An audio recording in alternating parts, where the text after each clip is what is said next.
The Queensland Flood Inquiry's heard from frustrated residents of the Western Downs who say they weren't given enough warning before the devastating floods hit in December and January. One Condamine emergency volunteer said locals were hindered by bureaucratic madness and there was confusion surrounding the forced evacuation of the town. Emma Pollard reports. There were 7 floods on the Western Downs over summer. They didn't claim lives, but towns were swamped, causing major damage.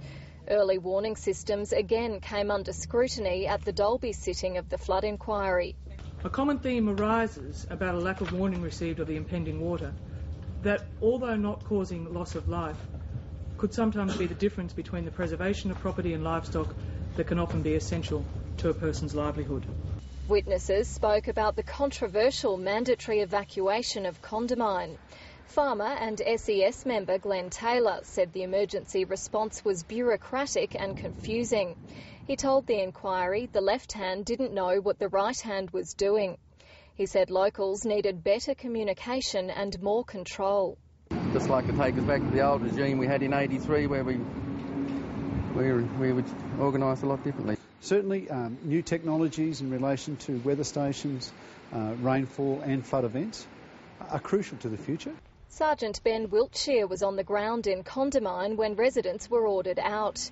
He said many were reluctant to abandon their animals and certainly it took persuading for some people to leave. Sergeant Wiltshire also told the inquiry transport was a major issue. He said he had to hitch a ride on a private helicopter to get into Condamine and had problems checking on the safety of people on rural properties. He said a dedicated police helicopter would have been helpful. Fire and Rescue Service Inspector Graham Cook told the inquiry more trained swiftwater rescue personnel are needed in the region. There's a lot of hazards we need to address. You know, the Queensland Fire and Rescue Service certainly responds to a lot of various roles. The inquiry will resume next Wednesday for its second Toowoomba sitting. Emma Pollard, Late Line.